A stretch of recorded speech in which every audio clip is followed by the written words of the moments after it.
अस्सलाम वालेकुम स्टूडेंट्स। वालेकुम सलाम। वालेकुम अस्सलाम सर, क्या हाल है? ठीक है। स्ट्रेंथ बड़ी कम है, जस्ट 10 लोग so for might be. Sir वो लिंक नहीं मिला ना स्टूडेंट्स को, तो अब वो सेंड किया तो हम आ रहे हैं, ज्वाइन कर रहे हैं। लिंक तो स्टूडेंट का वो ज़ेन और इंग्लिश दोनों ठीक नहीं है ना, क्योंकि पहले दिन ही कह दिया था कि डेली बेसिस पे मैंने आपको लिंक नहीं फॉरवर्ड किया करना, इसको कि सेव कर ले। तो उनको पता नहीं कहाँ से दुकान से शायद लिंक मिलना था। जब मैंने पहले दिन ईमेल की थी तो उसमें क्लियर कट लिखा हुआ था। खैर,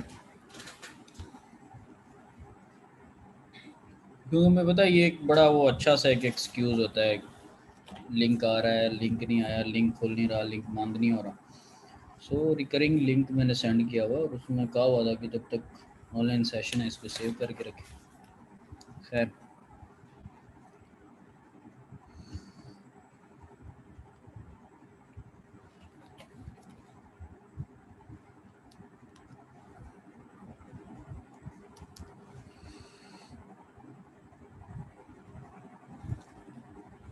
पढ़ रहे हैं, पढ़ा है फिर लैब को, जो लास्ट टाइम आपको लैब करवाई थी।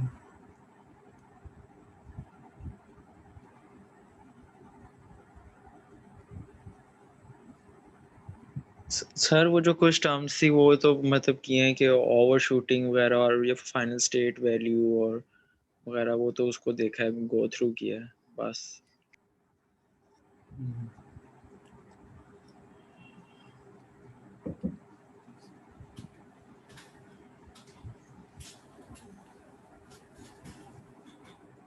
आपने जब पिछले सेमेस्टर में मैड लैब का काम किया था तो वो सॉफ्टवेयर आप लोगों का किधर है? जी सर, पास है। और वो लैपटॉप में ना चलता ही नहीं है, वो इशू आ जाता है।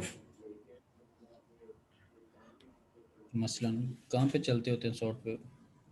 सर लैपटॉप पे ही चलते हैं, लेकिन ना वो इंस्टॉल नहीं हो रहा था सॉफ्टवेयर ना। पिछली दफा भी किया था कोशिश, नहीं हुआ वो इंस्टॉल। सर वो आईपीसी से भी जाके इंस्टॉलेशन वगैरह हुई की थी, लेकिन वो फिर इंस्टॉल ही नहीं हुआ था, तो ये इशू आता है मैटलैब का। क्या मतलब इशू आता है? क्या कोई x86 x64 इस सर तरह का वो ना इशू है? क्या प्रॉब्लम वो क्या? सी ड्राइव में वो बिन फाइल पता नहीं, या फिर ऐप इस तरह का कोई एरर आता है सी फाइल के अंदर।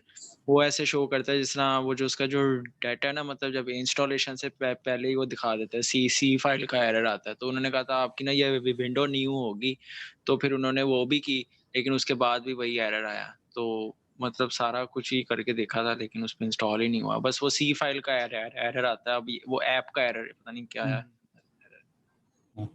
और सर हम जो अक्सर जो फंक्शन का नेम वगैरह सेव करके फिर उसको कॉल करते थे ना, तो वो डेस्कटॉप पे भी सेव करते थे तो वो कॉल ही नहीं होता था, फंक्शन एरर आ जाता था।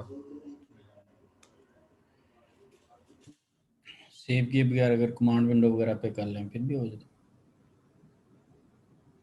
या सर उसमें भी हो जाता था, लेकिन अक्सर कुछ ऐसी कमांड थी, एक दो को हमने लिखी थी सिंपल, तो वो ना उसमें भी एक दो दफा उसने एरर दे दिया था हमें। क्या पता यहाँ पे ना अभी हमारे कंट्रोल लैब में जो डायरेक्टिव वगैरह हमने यूज़ करनी, क्या पता हमें ना ही एरर दे। हम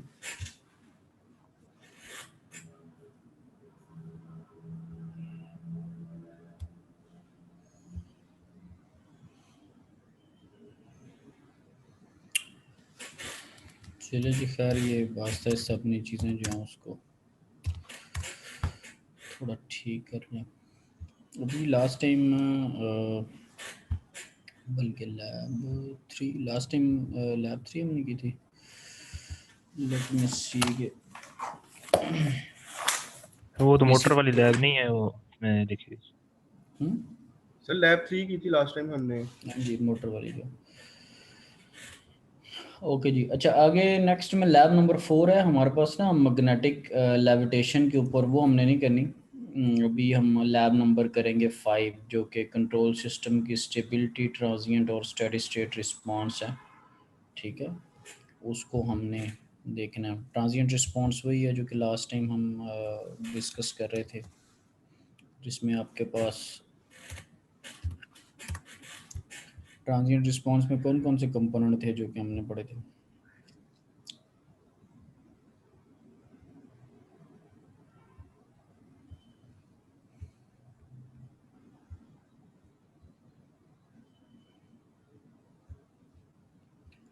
हाँ जी, ट्रांजिएंट रिस्पॉन्स के बारे में हमने पढ़ा था कुछ पहला लास्ट लैब।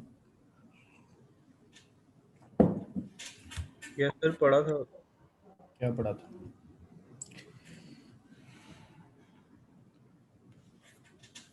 यही कि ड्यूरिंग जो ट्रांसफर फंक्शन हम इनपुट साइड पे जो चीज़ फाइंड कर रहे होंगे तो उसको आगे आउटपुट साइड पे डिवाइड करेंगे तो फिर हमारे पास वो ट्रांजिएंट रिस्पॉन्स आ जाएगा ड्यूरिंग ट्रांसफर फंक्शन।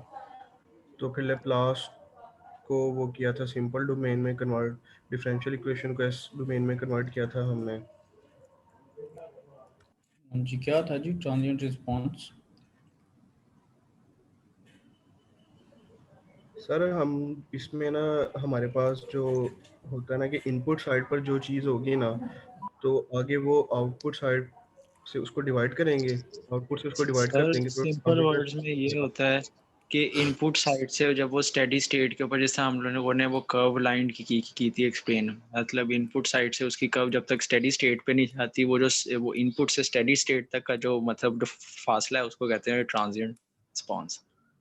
तो जो कर्व हमारे पास ये बाउंड्री होती है ना at the point of start to the point उसके स्टेडी स्टेट तक, तो उसको चलिए, कहते हैं हम इसमें आप दोनों लोगों का रिस्पॉन्स आया, देखते हैं एंड पे सही वाला क्या आंसर है। बाकी लोग जी बताएं, मियाँ जुनेद मुजम्मिल।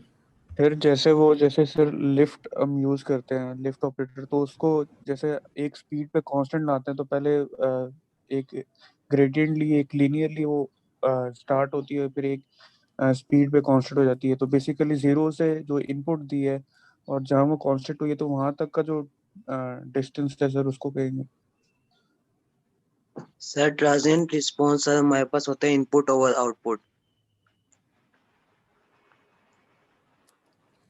अच्छा, फिर सर इसके अंदर आपने एग्जांपल भी दी थी, फर्स्ट लैब में दी थी कि अब हम लिफ्ट वाली एग्जांपल ले लें तो एक वो स्टेडी स्टेट तक मूव करती है और इक्वल मतलब जो फंक्शन हम उसको प्रोवाइड करेंगे ना वो उतने ही मतलब कि हमें आउटपुट देगी, डिजायर्ड आउटपुट देगी। और जी के लोग?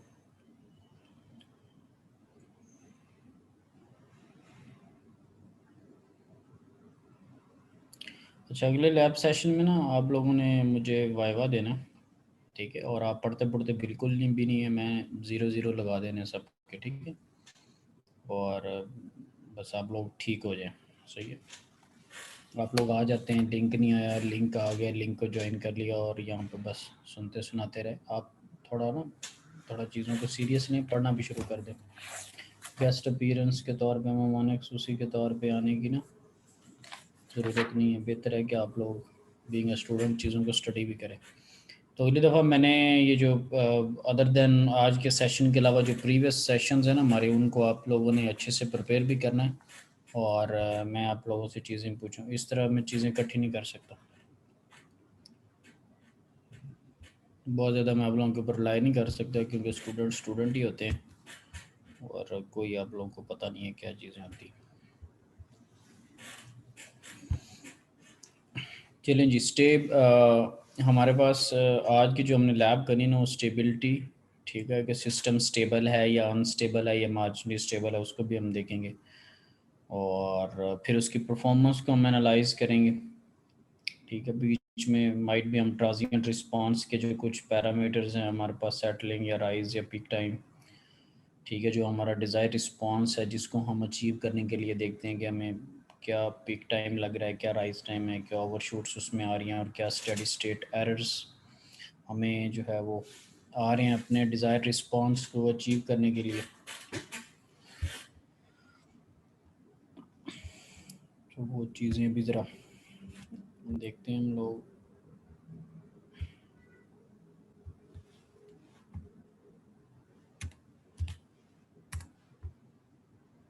ट्रांजिएंट रिस्पांस कुछ और चीज़, आधी क्लास ट्रांसफर फंक्शन का बता रही है कि आउटपुट और इनपुट होता है।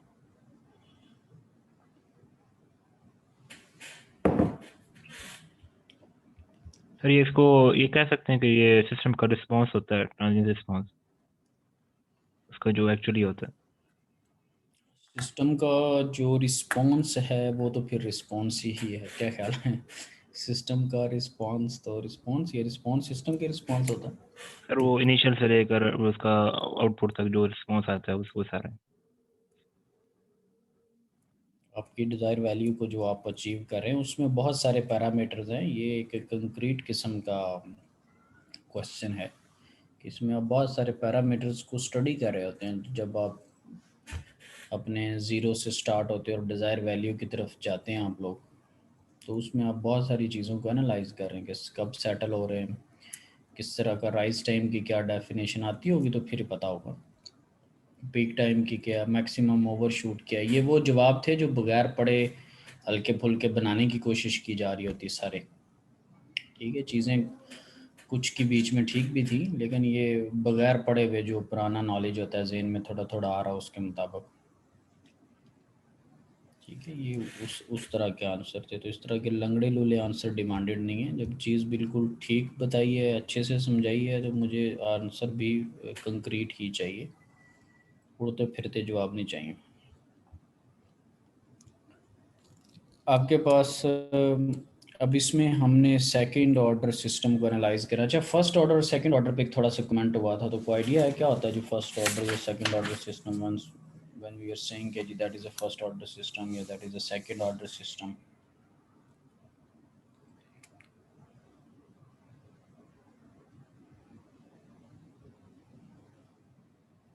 सर वो फर्स्ट ऑर्डर फंक्शन वो होता है ना जिसके ट्रांसफर फंक्शन में जो है एस की जो वैल्यू होती है हमारे पास वो 1 के उसमें आए तो वो फर्स्ट ऑर्डर हो जाता है, और अगर एस स्क्वायर में आ जाए तो वो सेकंड ऑर्डर फंक्शन हो जाता है। तो ट्रांसफर फंक्शन को कैसे लिखते हैं, ये भी मैं लिखने की सर वो कोशिश करता हूँ किसी को। आउटपुट ओवर इनपुट के फॉर्म में लिखते हैं ना। ये अब इसमें ये जो एस की वैल्यू है ना, अगर ये स्क्वायर में है तो ये सेकंड ऑर्डर हो जाएगा, नहीं तो फर्स्ट ऑर्डर हो जाएगा।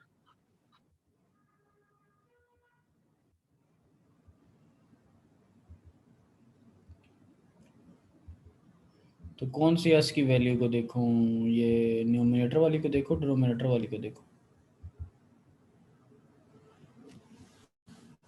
फिर डिनोमिनेटर वाली वैल्यू को देखिए। फिर द डिनोमिनेटर वाली। वो बड़ी वैल्यू इसलिए उसको कह रहे हो या किसी और बेस पे कह रहे हो?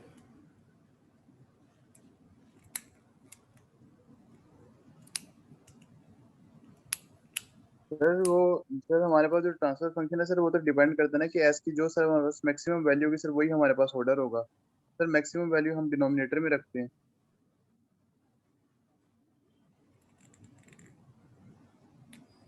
अच्छा, मैक्सिमम डिनोमिनेटर में हम रखते हैं। सर ना हो तो फिर बनाते हैं डिनोमिनेटर सर में बड़ी वैल्यू। क्योंकि डिनोमिनेटर में हम लोग के पास पोल्स होते हैं ना, अच्छा, तो वो पोल्स इसको करते हैं, ये रेफर पोल से करते हैं। मतलब जो उसका ऑर्डर होगा, मतलब स्क्वायर है तो सेकंड ऑर्डर, और अगर एस होगा तो फर्स्ट ऑर्डर। ठीक। अच्छा, हमारे पास जो ट्रांसफ़र फंक्शन होता है उसके डिनोमिनेटर में जो एस की हाईएस्ट जो पावर होती है, ठीक है, उसको हम सिस्टम का जो है वो ऑर्डर कंसीडर कर रहे होते हैं। ठीक है, सो क्या है जी, हाईएस्ट पावर, ठीक है, एस की ट्रांसफ़र फंक्शन के अंदर डिनोमिनेटर के अंदर आपके पास जो एस की हाईएस्ट पावर होती है। और डेफिनेट सी बात है, डिनोमिनेटर में हमारे पास पोल्स वगैरह होते हैं और ये बातें सारी ठीक हैं। सो और डिफरेंशियल इक्वेशंस वगैरह में अगर हम देख रहे हों तो उसमें हम देखते हैं कि हाईएस्ट जो डेरिवेटिव है उसको हम ऑर्डर कह रहे होते हैं। क्या ख्याल है, अगर हम डिफरेंशियल इक्वेशन की बात कर रहे हों, ठीक है, और उसमें अगर आपने ऑर्डर देखना हो, अगर कोई आपसे कहे कि ये सेकंड डिफरेंशियल है या थर्ड ऑर्डर डिफरेंशियल है, तो आप कैसे उसको बताएंगे कि ये सेकंड ऑर्डर डिफरेंशियल है या थर्ड ऑर्डर? या आप इस तरह का कमेंट क्यों करते हैं कि ये सेकंड ऑर्डर की डिफरेंशियल इक्वेशन है या थर्ड ऑर्डर की डिफरेंशियल इक्वेशन है?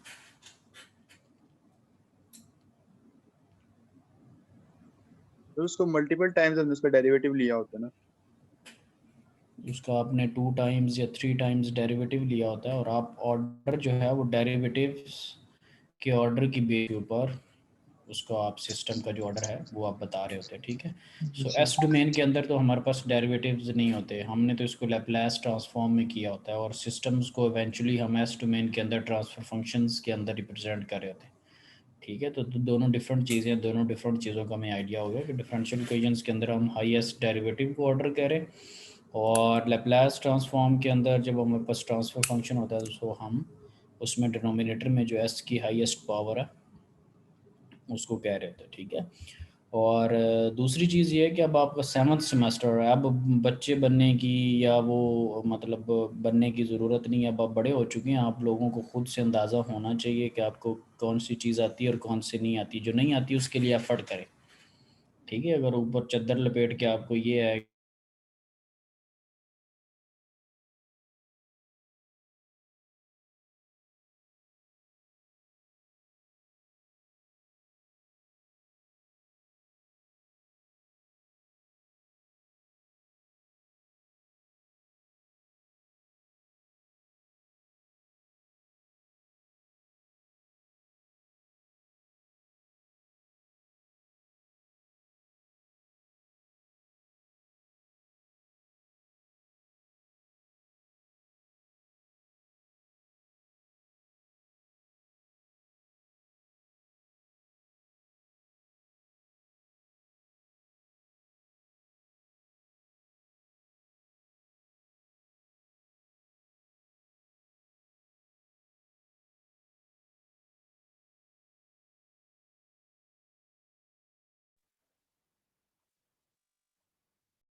ओके जी, sorry for interruption, there was a disconnection. तो अभी let me share the screen.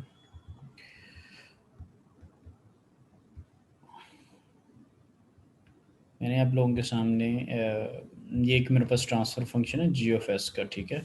सो इसमें आप लोगों ने बताना है कि सिस्टम का क्या ऑर्डर है और क्यों, अगर किसी एक स्पेसिफिक ऑर्डर को आप क्यों कह रहे हैं तो उसकी वजह क्या है। तो ये फर्स्ट ऑर्डर है ना, तो इसमें जो ठीक है, एस की पावर है वो 1 है डिनोमिनेटर में। डिनोमिनेटर में एस की जो पावर है वो 1 है।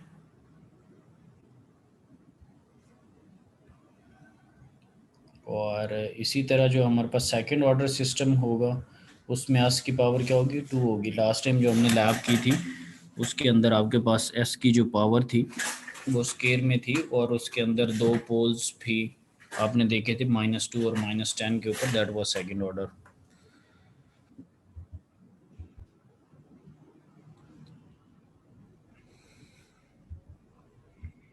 ये भी जो है ये भी फर्स्ट ऑर्डर है ये।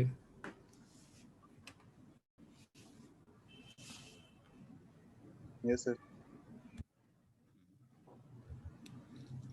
सो सेकंड ये जो है ये कौन से ऑर्डर वाला, ये सेकंड ये ऑर्डर हो सेकंड गया। ऑर्डर हो गया। सेकंड ऑर्डर वाला हूँ।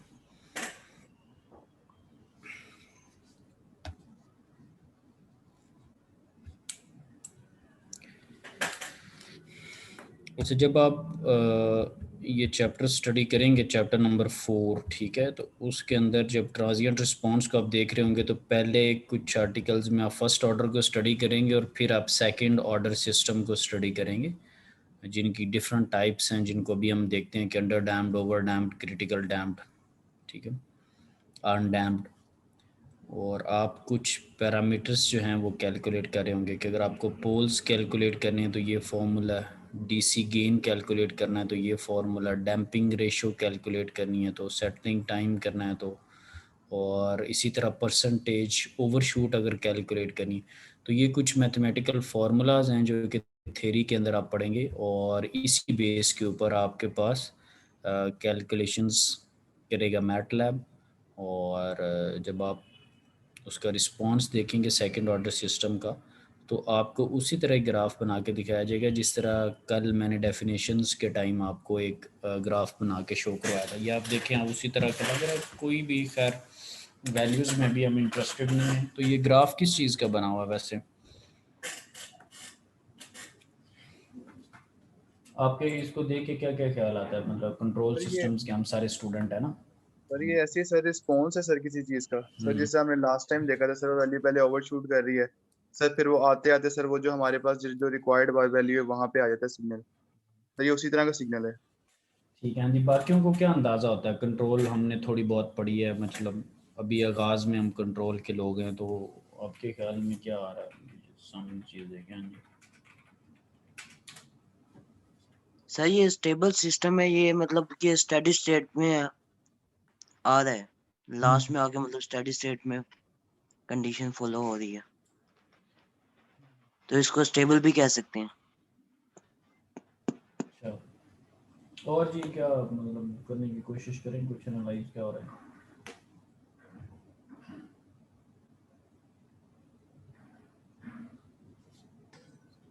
सर ये इम्पल्स रिस्पॉन्स है जो कि स्टेडी स्टेट है, मतलब स्टेडी स्टेट की पोजीशन में है। ये इम्पल्स रिस्पॉन्स है, क्या कह रहे हैं? कौन सा रिस्पॉन्स है? इम्पल्स रिस्पॉन्स है। सर कोई इनपुट जब देते हैं तो सर उसकी आउटपुट का जो रिस्पॉन्स होता है।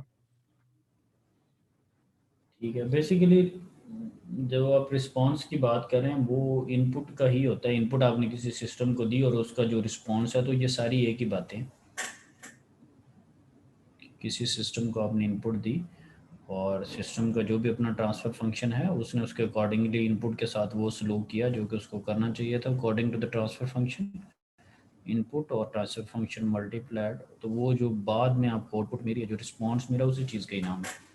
तो ये जो मैंने स्टेटमेंट बोली है इसको सारे थोड़ा अंडरस्टैंड करने की कोशिश करें, क्योंकि ऐसे बहुत सारे कमेंट्स हैं जो कि आप लोग कर रहे होते हैं। अभी पहला जब क्वेश्चन पूछा उसमें भी कुछ ऐसा करने की कोशिश कर रहे थे, तो अपनी चीज़ों को थोड़ा मज़ीद बेहतर कर लें। सो रिस्पॉन्स के अंदर बेसिकली आप उस सिस्टम का, जब आप कहते हैं किसी सिस्टम का रिस्पॉन्स, तो वो यही होता है कि आपने उसे कोई इनपुट दी होगी और वो इनपुट उस सिस्टम के अंदर दाखिल हुई, जो उसका ट्रांसफ़र फंक्शन था वो उसके साथ मल्टीप्लाई हो और देन आपके पास एक आउटपुट आई। सो और जी करें कंटिन्यू इसको।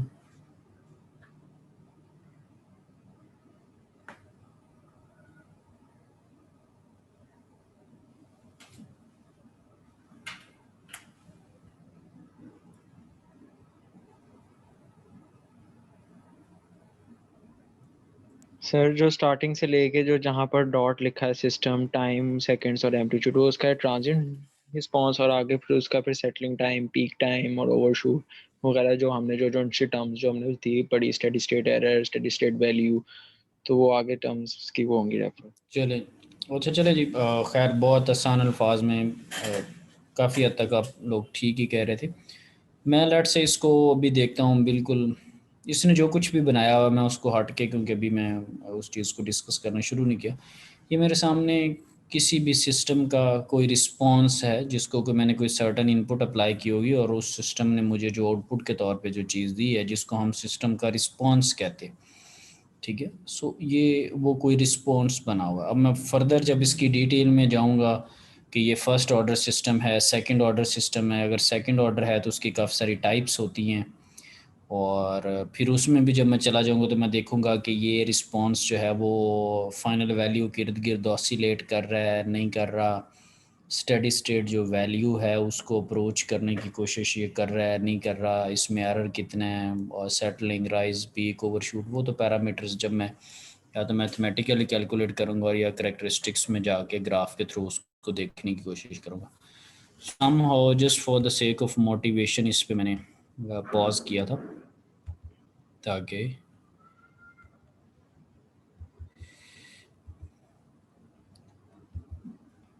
ये भी उसी तरह कोई एक सर्टन एम्पलीट्यूड है जिसको वो अचीव करने की कोशिश कर रहा है और बड़ा बेहतरीन सी अचीवमेंट लग रही है। क्या ख्याल?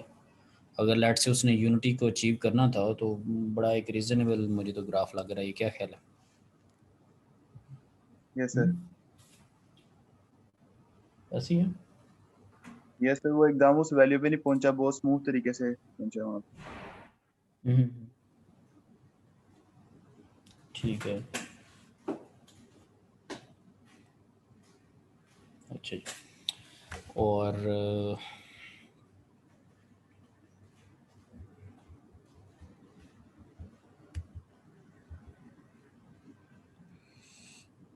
ये क्या सीन है ये वाला जो है? सर ये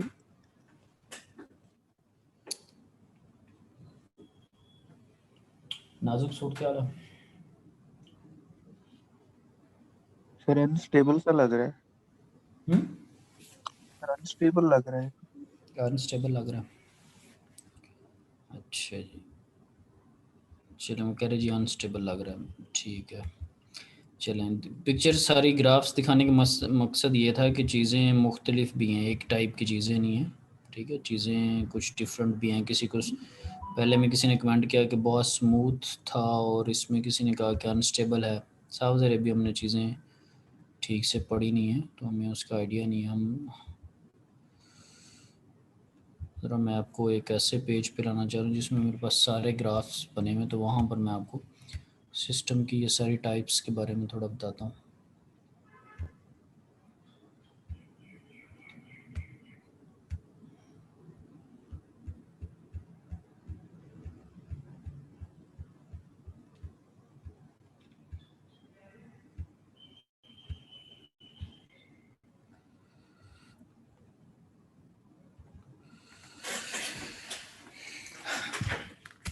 चलिए, आपके मैनुअल में तो नहीं है, let me open the theoretical book, क्योंकि यहाँ पर एक पेज पे नहीं है सारी चीज़ें, मतलब हेडिंग वाइज उसने डिफरेंट पेजेस पे बनाई हुई हैं।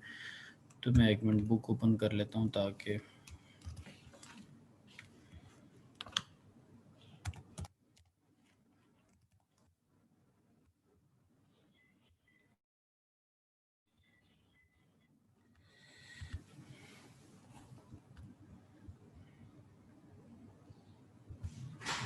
अभी हम जो चीज़ देखने लगे हैं वो सेकंड ऑर्डर, चूँकि हमारे पास सिस्टम है तो उसकी हम टाइप्स को देखने लगे हैं, under damped, over damped, critical damped, और ये सारी जो चीज़ें हैं हमारे पास।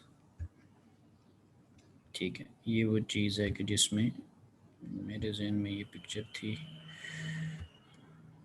एक मिनट, मैं आपके साथ बुक को शेयर करूं।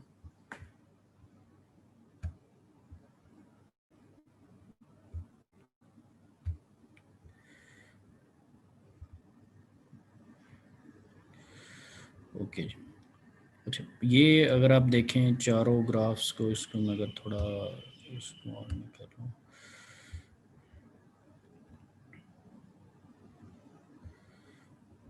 ठीक है, कि आपके पास एक कोई भी एक जनरल सेकंड ऑर्डर सिस्टम है। यहाँ में देखिए ये चारों आपको डिफरेंट टाइप के ग्राफ फील हो रहे हैं। अभी इनको डिस्कस करना शुरू करते हैं। कोई किसी टाइप का बना हुआ है, कोई किसी टाइप का, क्या ख्याल है? ऐसे ही है? Yes sir. यस सर, ऐसे ही है। ठीक है, अब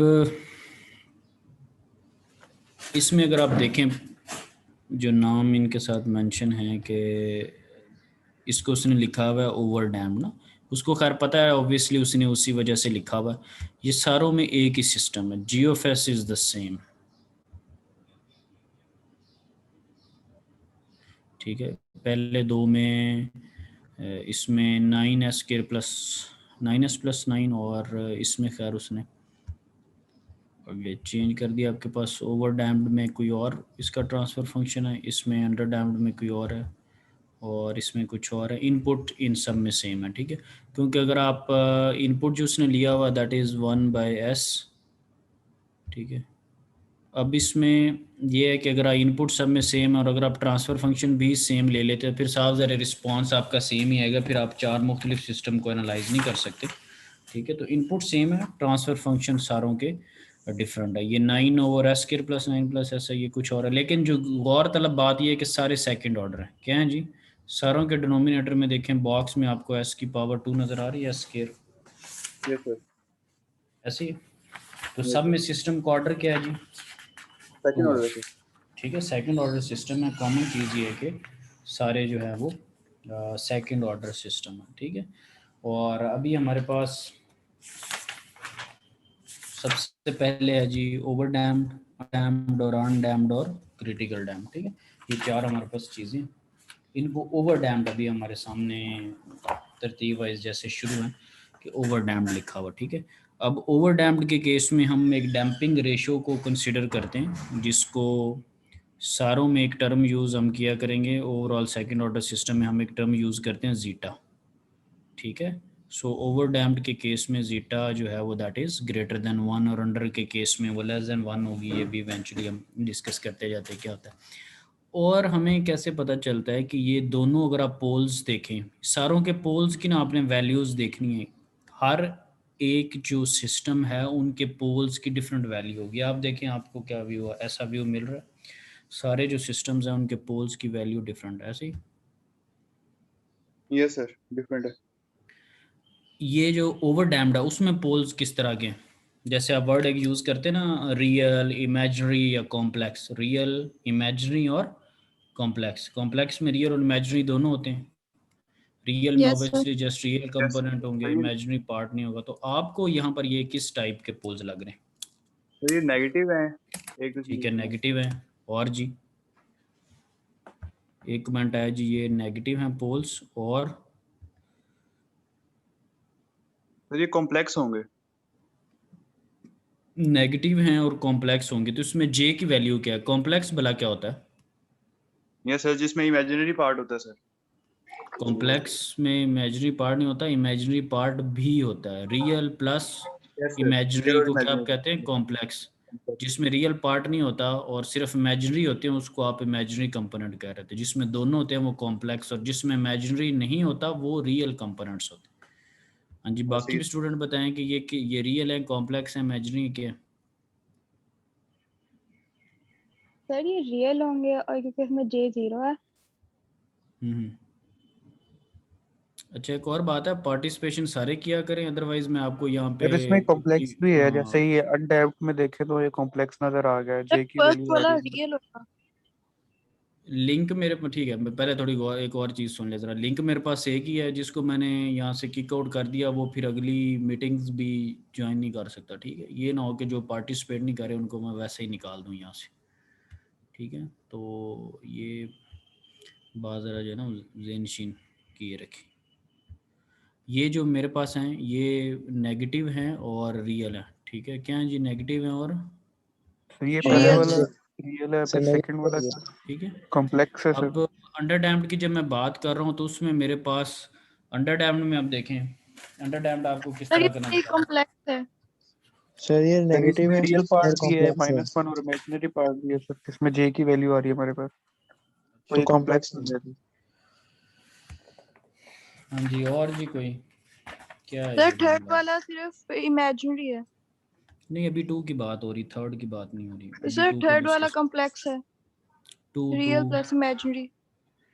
सेकंड वाला, ये इसकी बात हो रही अंडर डैम्ड की।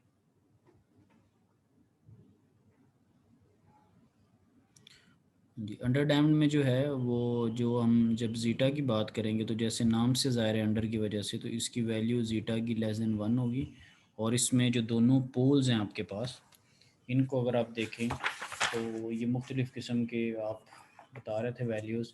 इसमें जो दोनों पोल्स हैं वो कॉम्प्लेक्स लग रहे हैं। रियल भी वैल्यूज़ उनकी हैं और इमेजिनरी भी वैल्यू हैं। रियल वैल्यू के पे कहाँ पे लाई कर रहा है? अगर रियल पे देखें तो ये -1 वैल्यू, और अगर इमेजिनरी पे देखें तो √8j है, ठीक है। तो इनकी वैल्यू को अगर मैं लिखना चाहूँ तो ये मैं इसको लिख सकता हूँ -1 प्लस माइनस √8, ठीक है। और साथ में ये जे। किसी को इतराज़ है कि ये मैंने कैसे लिख दिया ये? नहीं सर, इतराज नहीं। ओ सर, कि ये रियल में, ये देखें ये रियल में -1 के ऊपर है, और लेकिन ये बिल्कुल इस तरह -1 के एक्स एक्सिस के ऊपर नहीं बने हुए, ठीक है। ये किधर बने हुए हैं? ये मैं पोल्स को जो है वो अभी सर्कल करूँगा। ये देखें ये रियल से ऊपर किसी और जगह पे बने पड़े हैं, ठीक है। सो इनकी जो रियल वैल्यू है वो -1 है, और जो इनकी इमेजिनरी वैल्यू है वो +8 और -8 जे के साथ है, ठीक है। सो ये मेरे पास, ये चलिए इंडिकेशन मुझे, और ये जो अनडैम्ड है मेरे पास, उसमें आप देखें अनडैम्ड में दोनों पोल्स कहाँ पे पड़े हुए हैं। सर यानी जो हमने से पहले बात की है उसमें सर रियल वैल्यू दोनों की सेम है, इमेजिनरी हाँ वैल्यू जी, डिफरेंट है। हाँ जी जी, अभी पोल्स के सर दिखा ये के फिर हाँ 3 में जो है इसका सर रियल वैल्यू 0 है और इमेजिनरी जो है वो J3 और -J3। ये +-3 J पे पड़ा हुआ है, ये जिसको आप योटा भी कहते हैं, ऐसे ही? हाँ जी सर, ऐसा ही है। यस ठीक सर। है हाँ जी। और बाकी real student part sir real इसमें पार्ट नहीं है इसमें, रियल पार्ट नहीं है इसमें, रियल पार्ट तो ये नहीं सिर्फ है, ये इमेजिनरी हो जाएगा हमारे प्योर पास। इमेजिनरी है। ये क्या है जी? Pure imaginary. इमेजिनरी है। अभी सर आपको एक प्योर ग्राफ इमेजिनरी दिखाया था, अभी आपको एक ग्राफ दिखाया था और किसी स्टूडेंट ने कहा था कि ये यस अनस्टेबल सा सर। लग रहा है, ठीक नहीं लग रहा, तो इसी टाइप का ही ग्राफ था, देखे जरा। जी जी सर सर, ऐसे ही ये था, ऐसे ही था वो, ऐसे ही था ऐसे ही सर। टाइप का जो कोई कोई ग्राफ आ रहा था। अच्छा जी, सो चलें, अनडैम्ड। और नेक्स्ट में मैं आ जाता हूँ। ये है नेक्स्ट में अगर क्रिटिकली मेरे पास डैम्ड। देखें, उसकी है जी सर ये क्रिटिकल प्योर डैम्प। रियल है। क्या है जी? सर प्योर रियल हो जाएगा सर, इसमें इमेजिनरी पार्ट नहीं है हमारा, सिर्फ रियल पार्ट है जी, इसको -3 पे गौर जो से देखें लाइट जी, क्रिटिकल डैम्प्ड को। सर इसमें क्रिटिकल दोनों डैम्प्ड पोल्स में एक ही मेरे पॉइंट पास के ऊपर है सर। हम्म, तो ये दो पोल्स इसके अंदर एक ही पॉइंट पे -3 पे। हाँ जी, आपको आप देखें ना, आपको कैसा लग रहा है, फिर मैंने तो एंड पे बता ही देना। सर वही लग रहा है, -3 के ऊपर दोनों पोल्स पड़े हुए हैं। हाँ जी, अब इमेजिनरी आप लोग बताएं, इसमें इमेजिनरी कंपोनेंट कोई फील हो रहा है आपको इसमें? नहीं no sir. Sir. No sir, ये सर रियल है। एक पोल थोड़ा सा नीचे जा रहा है। वो आपकी बात ठीक है, अगर मैं भी वो तो इसको शो आपके लेवल रिप्रेजेंट पे, करने के लिए किया हुआ हाँ अगर मैं आपके लेवल पे होता तो मुझे भी वो एक थोड़ा सा नीचे ही नज़र आ रहा है। वो ठीक है, आप तस्वीर के लिहाज से आप ठीक कह रही। सो इसमें ये दोनों खैर रियल हैं, वो जस्ट आपको दिखाने के लिए, क्योंकि अगर एक ही जगह पे बना देते तो वो फिर क्रॉस जो है वो थोड़ा बोल्ड हो जाना था, ठीक है, नजर नहीं आता सर। लेकिन आपको फील नहीं होना था कि वो दो पोल बन गए ना, तो इसलिए वो थोड़ा सा। सो इसमें रियल ही हैं और इमेजिनरी कंपोनेंट मेरे पास कोई नहीं है, रियल यस है सर। और इमेजिनरी कंपोनेंट नहीं कोई है, भी नहीं है। ठीक है। सो इसमें जीटा की जो वैल्यू होती है वो 1 होती है क्रिटिकल डैम्प्ड के अंदर, जिसको हम डैम्पिंग रेशो कहते हैं। अच्छा, अब 4 टाइप्स हमने देखी कि जी ओवर डैम्प्ड, अंडर डैम्प्ड और अनडैम्प्ड और क्रिटिकल डैम्प्ड। तो ये जब आप कोई इनपुट अप्लाई करेंगे इसको, ठीक है, सिस्टम को, और सेकंड ऑर्डर सिस्टम में का, और उसके रिस्पांस की बेस पे हम देख रहे हैं। अभी तो जस्ट एक हमने पोल्स के रिस्पेक्ट से उनको एनालाइज किया, और साथ साथ मैं जीटा लिखता गया हूँ कि ओवर डैम्प्ड की ग्रेटर देन 1 है, क्रिटिकल डैम्प्ड की जो है वो 1 के इक्वल है, ठीक है, और अंडर डैम्प्ड की लेट से लेस देन 1 है, अनडैम्प्ड के केस में आपके पास 0 है। सो ये तो वो चीज़ें उसके मुताबिक मैं लिखता गया हूँ। फिर और आप थोड़ा इसको पढ़ देखने की कोशिश करें, आप मुझे बताएं कि इनके अंदर जो ऑसिलेशंस होती हैं, कि जो कि कभी चीज़ ऊपर जा रही है, कभी नीचे आ रही है, यस सर। यस ये सर। देखें ना, कभी ऊपर जा रही है, कभी नीचे आ रही, ग्राफ्स। सर वो सिर्फ इमेजिनरी के केस में हो रहा है सर, ठीक है, सर जिस मेन हमारे भी पास सर सर इमेजिनरी 1 है। पार्ट है देख उसमें, सर उसमें किसी में ऑसिलेशन हो ग्राफ रही है। 1 से क्रॉस कर रहा है, किसी में ग्राफ 1 से नीचे रह रहा है, किसी पे 1 तक जा रहा है ग्राफ। अच्छा, yes sir. Sir over damped में और क्रिटिकल डैम्प में सर 1 तक जा रहा है, उससे ऊपर नहीं जा रहा। सर अनडैम्प्ड में और ओवर डैम्प्ड में वैल्यू 1 से ऊपर जा रही है ग्राफ के मुताबिक। इसमें भी जो है ना जी, ये भी 1 के मुताबिक आगे स्ट्रेट होने की कोशिश कर रहे हैं ना, और ये भी स्ट्रेट ही है, ये जो दोनों ग्राफ्स हैं। यहाँ पे आप देखें तो आपके पास ऑसिलेशंस थी, और फिर ऑसिलेशंस ख़त्म होने के बाद वो फाइनल वैल्यू को अचीव करने की कोशिश कर रहा है, ऐसे ही है? यस सर, ऐसे ही। Yes sir. ठीक है, इमेजिनरी की वजह से बीच में ऑसिलेशंस थी, और फिर वो ऑसिलेशंस जो हैं वो ओवरकम होके तो वो अचीव करने की कोशिश कर रहा है। और आप लोग जो हैं वो कल भी जो आपने देखा होगा ग्राफ पिछली लैब में जो आपने बनाया था, वो आपको इसी तरह का ग्राफ ही नहीं को नज़र आ रहा था? ऐसे मुझे ही इसको ऐसे ही था बनाए सर। रहे। वैसे ही है? ऐसे ही था सर। इसी टाइप का था कि थोड़ा कभी ग्राफ ऊपर चला जाता था, कभी नीचे, और फिर इवेंचुअली सेटलिंग टाइम 2.07 के करीब आपको फील हो रहा था, यस सर। ठीक है। अब इसमें अगर हम देखें तो इसमें ऑसिलेशंस तो आई हैं, लेकिन ये ऑसिलेशंस जो हैं वो इनफाइनाइट टाइम तक चलती जा रही हैं। ये आपके पास सर यस ये सर। प्योर इमेजिनरी है, शायद इस वजह से इन्फिनाइट है। हाँ जी, इसमें आपके पास जब आप उस पहले वाले में सर हमारे पास रियल पार्ट भी आ जाता था, इसी वजह से वो एक टाइम के बाद सेटल हो जाता था, लेकिन इसमें रियल पार्ट नहीं है तो ये उस वजह से। अच्छा ठीक है, अच्छा ठीक है। अब इसमें ये जो रियल नहीं है वो तो चले मैं नज़र आ गया रियल नहीं है। टेक्निकली होता क्या है, ये मैं कुछ चीज़ें ऊपर हाईलाइट करने की कोशिश कर रहा हूँ। ये चैप्टर नंबर 4 में आप ट्रांसफ़र फंक्शन को स्टडी करने की कोशिश जब करेंगे तो आप ये ट्रांसफ़र फंक्शन इस तरह से लिखने के काबिल हो जाएंगे ना। अभी इनमें दिखाने वाली बात जो है, इसमें भी अगर मैं देखूँ तो ये भी, तो आप देखें आपको ट्रांसफ़र फंक्शंस में कोई चीज़ें ई की पावर में नज़र आ रही हैं। Yes sir. ई की एक्स वन माइनस समथिंग और E raise to power something T और इस तरह से। Yes sir. ठीक है, अब इसमें भी अगर मैं देखूं, इसमें मेरे पास -7.8 है और -1.1 है। ये पोल्स की वैल्यू नहीं है आपके पास, ये देखें ये पोल्स की वैल्यूज ही नहीं है पावर में। वही वैल्यू है।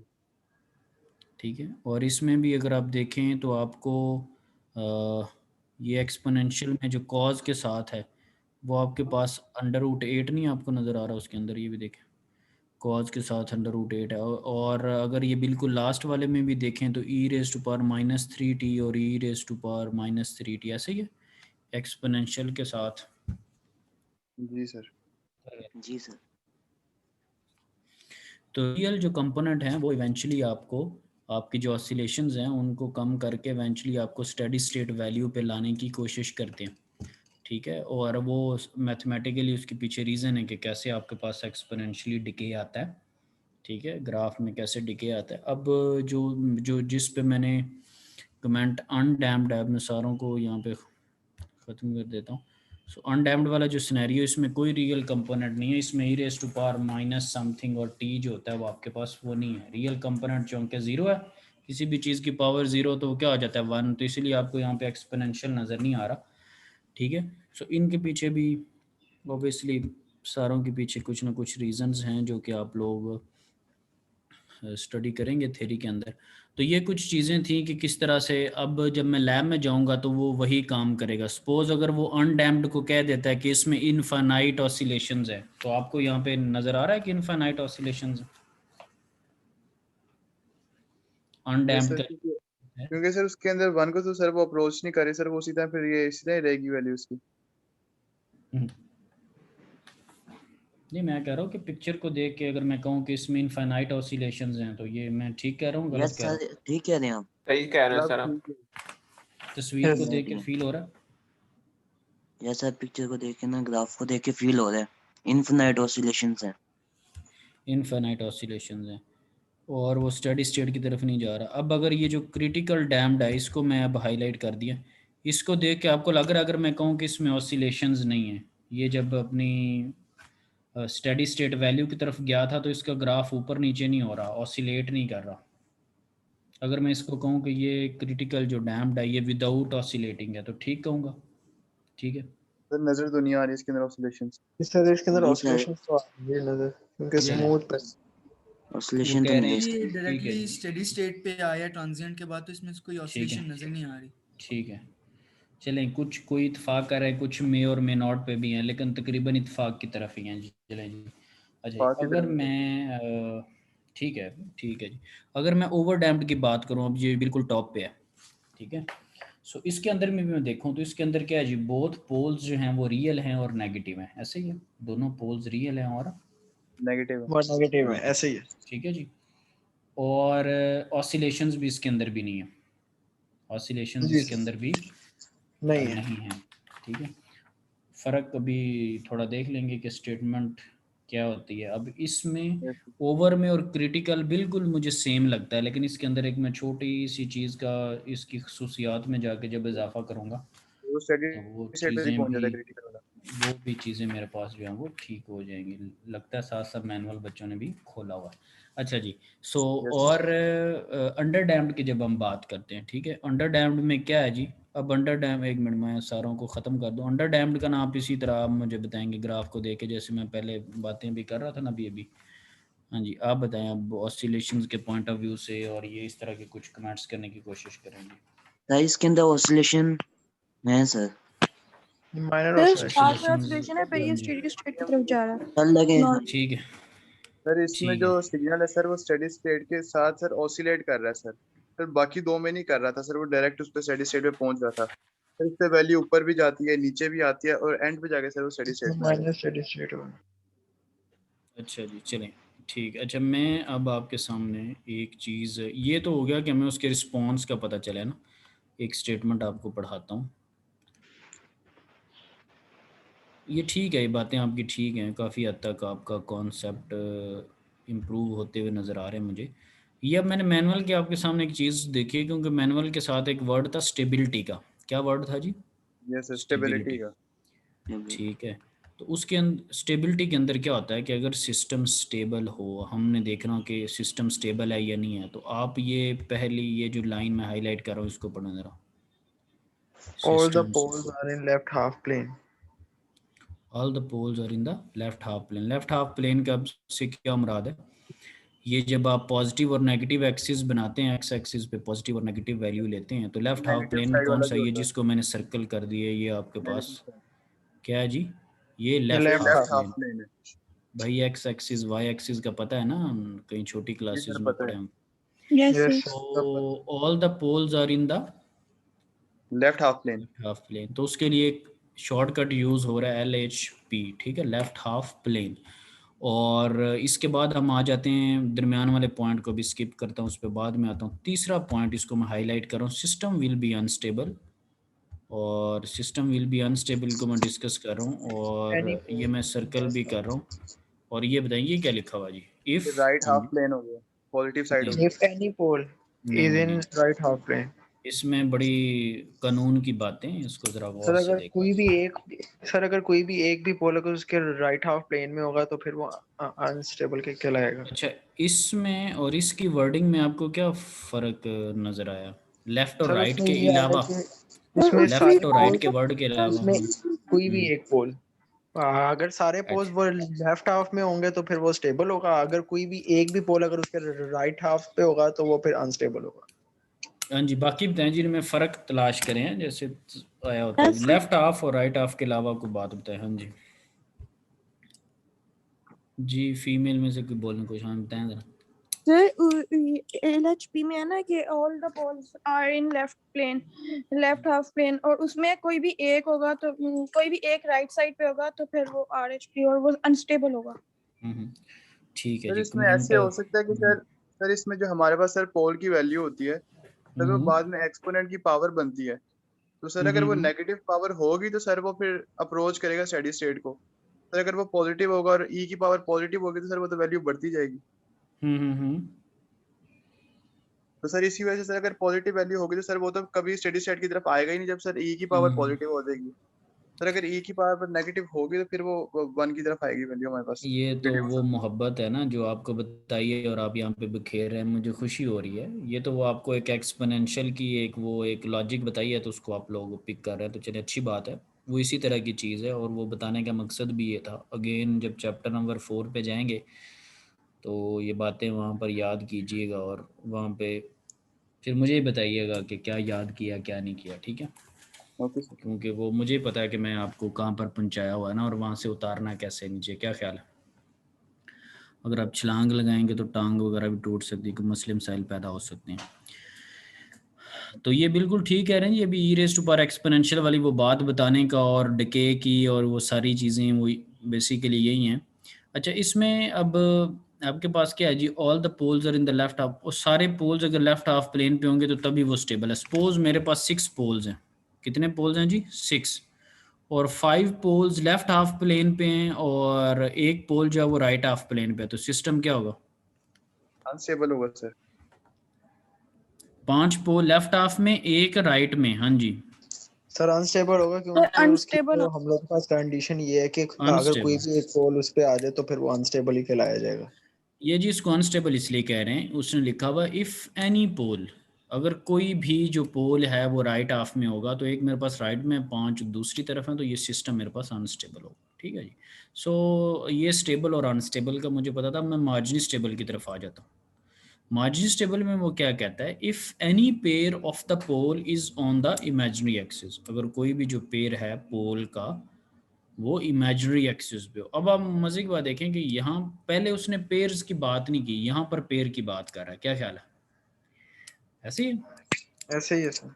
Yes sir. पहले उसका यकीन था कि जोड़े आसमानों पे बनते हैं, तो यहाँ पे वो दरमियान में भी बनाने की कोशिश अब कर रहा है कि if any pair of the pole is on imaginary axis. आपने भी देखा भी है कि जो मैं चीज़ें लिख रहा था उसके साथ अक्सर मैं एक में मैंने लिखा -1 प्लस माइनस और √8j, और एक के अंदर मैंने माइट बी +-3j लिखा। ये सर इस तरह था। और मार्जरी स्टेबल में क्या है कि अगर आप प्योर इमेजिनरी के ऊपर आ रहे हैं, कोई रियल वैल्यू नहीं है, तो ये जो ग्राफ और साइनोसाइडल टाइप आपको शो होता है उसमें system is Marjorie stable and will oscillate. आप सिस्टम की इसकी डेफिनेशन देखें, दरमियान वाले की क्या लिखा हुआ? Yes sir. क्या लिखा हुआ? The system is marginally stable and will oscillate. Will oscillate. अब सारी चीज़ें उधर ही जा रही हैं, और इसी चीज़ को हम बाउंडेड इनपुट और बाउंडेड आउटपुट भी कह लेते हैं ओवरऑल। जब हम स्टेबिलिटी की बात करते हैं ना, कि एक बाउंडेड इनपुट होगी और एक बाउंडेड आउटपुट होगी, विद इन द लिमिट्स आप काम करें, ठीक है। ये नहीं है कि आपके पास कोई लिमिट्स ही नहीं है। ये मैं बार बार आपको एग्जांपल देता था कि लेट से लेवल 5 पे रुकना लिफ्ट ने, और उसकी कोई अपर और लो लिमिट्स ही नहीं है, बजाय कि वो स्टॉप होने के कहीं और नहीं कर रही है, कहीं नीचे आ रही। अप्स एंड डाउन्स आपको फिक्स करनी पड़ेंगी, ठीक है।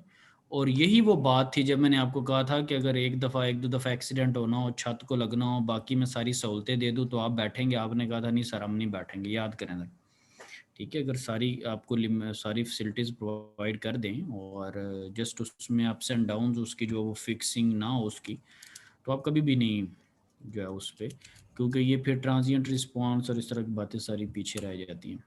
खैर जी, मैं चीज़ों को वाइंड अप करने की कोशिश करता हूँ सारे चीज़ों को। अच्छा, अब अगर मैं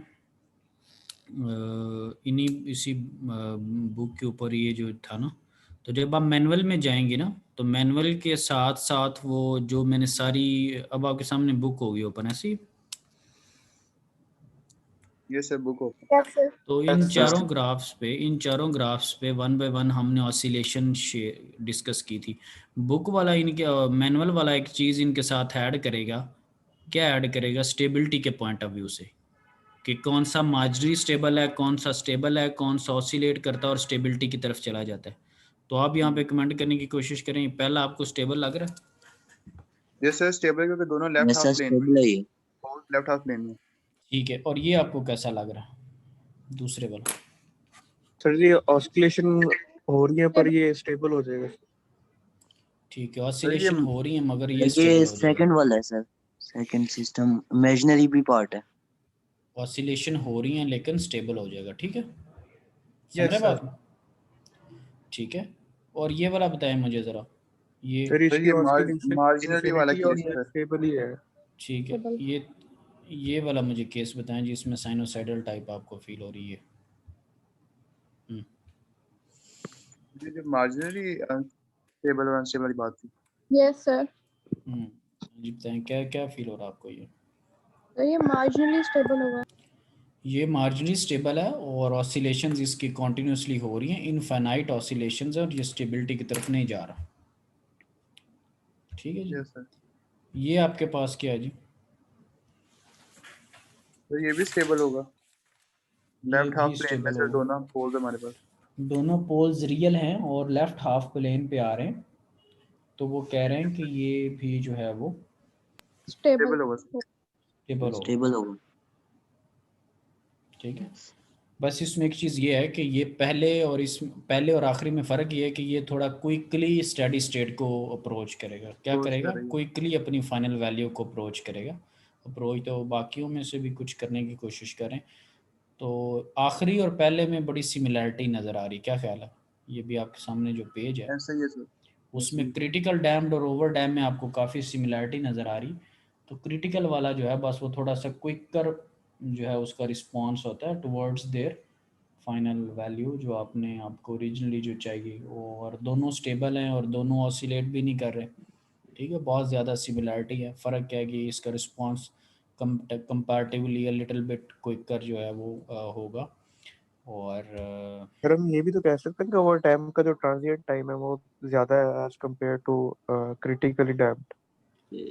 वो जो क्विकर रिस्पॉन्स और जो स्लो रिस्पॉन्स है उसका बेसिकली मतलब यही है कि इसके सेटलिंग, राइज, पीक और ये सारे मामला जो हैं वो स्लो होंगे या फास्ट होंगे, इनका बैकएंड पे ये मतलब हमें पता उसी से चलना है, तेज़ और आहिस्ता का। क्या ख्याल है? ये तो नहीं हमने देखना कि ये भागता हुआ आ रहा है, उसके कपड़े कितने हिल रहे हैं। सो हम प्रैक्टिकली क्या करेंगे कि वही पैरामीटर्स ही कैलकुलेट करके हम कह रहे होते हैं, ठीक है। क्विक या स्लो या ये सारी बातें हम ट्रांजिएंट रिस्पॉन्स से ही कैलकुलेट करते हैं, और वो सारी उसकी खुसूसियात है जो कि चैप्टर लैब नंबर 3 में आपने कहा कि इतने 2 सेकंड हो, कोई 1 हो, कोई इतने % हो, तो ये सारी वही हैं। और बिल्कुल आपने ठीक एनालाइज किया, यही चीज़ें ही हैं।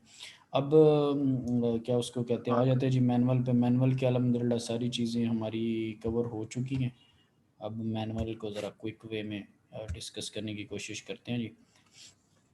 तो यहाँ पर अब आपके सामने यहाँ पर उसने पता है क्या किया हुआ, मैनुअल के ऊपर सेकंड ऑर्डर सिस्टम लेट से बनाया है ना, तो ये देखें 1 बाय 1 करके वो केस डिस्कस कर रहा है, ठीक है। तो यहाँ पर फिर साफ ज़ाहिर है आपको कॉन्सेप्ट डेवलप करना कंपैरेटिवली आपको समझ ही कोई नहीं आनी थी कि ये पता नहीं क्या लेक्चर चल रहा, आपने बोर हो जाना था। और वो बुक का पेज दिखाने से क्या हुआ कि एक ही पेज पे हमारे सारे कॉन्सेप्ट क्लियर हो गए, ठीक है।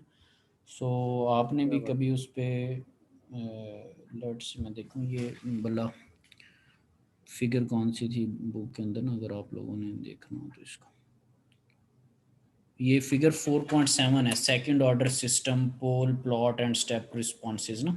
तो इन सारों को आपने स्टेप इनपुट दी हुई और स्टेप रिस्पॉन्स आप देख रहे हैं। तो ये फिगर 4.7 है। अगर आप बाद में इसको गो थ्रू करने की अगर करना हो आपने। अच्छा जी, हम मैनुअल के ऊपर ही हैं और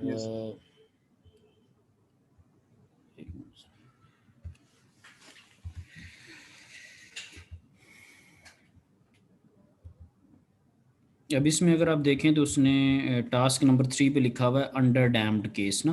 अब अंडर डैम्ड के केस में ये देखें, ये जो दोनों उसके पास पोल्स हैं, ये क्या पोल्स हैं, कॉम्प्लेक्स है ना, ठीक है, रियल प्लस इमेजिनरी, ठीक है, रियल प्लस इमेजिनरी पोल्स हैं। तो हमें वो सारी मामलात का उसका पता ही है। मैं अगर इसको इसी तरह फिर आपके पास ओवर डैम्ड का केस है, ठीक है। अब ओवर डैम्ड के केस में अगर आप देखें तो कह रहा है over damped if zeta is greater than 1, सासा में जीटा आपको बताता था, both poles are real and negative, बिल्कुल ऐसी बात ही है। Therefore the system is stable, वो भी आपको पता चल गया। आगे मजे की बात, एंड डज नॉट ऑसिलेट, वो भी आपको पता चल गया, ठीक है। ये जो 2 लाइनें मैंने हाईलाइट की हुई हैं आप सबके सामने नजर आ रही होंगी, हर सिस्टम पे यही कमेंट करेगा। कमेंट मतलब सिस्टम की नोयत के हिसाब से ना, किसी के पोल कॉम्प्लेक्स होंगे, किसी की पोल अनस्टेबल होंगे, किसी की ऑसिलेशन होंगी। तो ये जो 2 लाइनें मैं हाईलाइट करके आपके सामने रखी हुई हैं, ये वो चीज़ें देखें जो हमने डिस्कस की हैं। जीटा की हम बात कर रहे थे, पोल्स को हमने देखा है, स्टेबिलिटी को हमने देखा और ऑसिलेशंस को देखा। तो ये सारों पे इसी तरह की बात करेगा। फिर हम आ जाते हैं let's say ji critical damped में। तो उसमें क्या है जी, zeta 1 system is critical damped, both poles are real and have the same magnitude, वो भी हमने देखा। Critical damped system approaches steady state, ये देखें क्विकेस्ट, ये जिसको मैंने कहा था कि तेज़ होगा, जिस पे आपने कहा कि उसके जिस सर वो राइज पीक जल्दी आ जाए किसी एक स्टूडेंट ने। और मज़े की बात कि विदाउट ऑसिलेशन, समझ रहे बात, ठीक है। तो ये वो बातें जो कि सारी मैं आपको 1 पेज पे बताई हैं। और इसको अगर आप देखें, ये साइनोसाइडल जो है, ठीक है, ये हमारे पास कौन सा केस है, अनडैम्प्ड का, ठीक है। और इसमें क्या है, इसमें जीटा 0 है और पोल जो है प्योरली इमेजिनरी, और therefore the system is marginally stable and oscillate infinitely, ठीक है। ये जब मैं कह रहा था कि इत्तेफाक करते हैं या नहीं करते, क्या ख्याल है अंडर अनडैम्प्ड के केस में, ठीक है। सर ये किस काम का होता है सर? कौन सा सर ये अनडैम्प्ड, तो सर ये हमें चाहिए ही नहीं सर, इसमें तो स्टेडी स्टेट ही नहीं आ रही हमारे पास। अनडैम्प्ड में आपकी बात बिल्कुल ठीक है, स्टेडी स्टेट भी नहीं आ रही और हमारे पास इसमें डिके भी नहीं आ रहा। अब इसका मतलब जो है, इसकी प्रैक्टिकल एप्लीकेशंस आपको समझ आएंगी जब आप लोग डैम्पिंग का ज़रा मतलब समझेंगे लफ्जी, कि डैम्पिंग से बेसिकली मुराद क्या, ठीक है। इस पे मैं कमेंट करूँगा ये डैम्पिंग पे। और इस पे क्यों कमेंट करवा रहा हूँ क्योंकि डैम्पिंग का वो वर्ड है जो कि आपको सर्किट्स के अंदर या मैकेनिकल सर्किट्स के अंदर या इलेक्ट्रिकल सर्किट्स के अंदर कहीं ना कहीं लेके जाने की कोशिश करेगा, और वहाँ से हमारे जो कॉन्सेप्ट्स हैं वो जो है ना वो बिल्डअप होंगे। और फिर इसमें जो जीटा बार बार हम कर रहे हैं, मैं कहता हूँ कि एक डैम्पिंग रेशो है, उससे वर्ड से लग रहा है कि रेशो डैम्पिंग रेशो है। इसका मतलब है कि कोई दो डैम्पिंग जो हैं वो आपने एक दूसरे के साथ डिवाइड की हो तभी रेशो बनती है ना, क्या ख्याल है? ऐसे ही और फिर और एक ज़रूरी बात ये कि इसका आपको कोई यूनिट भी नज़र नहीं आ रहा, तो इसका क्या मतलब है कि सेम क्वांटिटीज़ की रेशो ली हुई है, क्या ख्याल? इतना ही है सर। ऐसे ही है ना, सेम क्वांटिटीज़ की रेशो हैं। और तो आप लोगों ने क्या करना है कि डैम्पिंग को, बड़ा एक ये वसी एक वर्ड है और डैम्पिंग, तो डैम्पिंग का मतलब देखना है कि डैम्पिंग से क्या मुराद है, ठीक है। और मार्जिनली स्टेबल में अगर हम देखें तो उसके साथ उसने वर्ड एक यूज़ किया अनडैम्प्ड का। क्या वर्ड यूज़ किया? अनडैम्प्ड, मतलब उसमें डैम्पिंग नहीं है, ठीक है।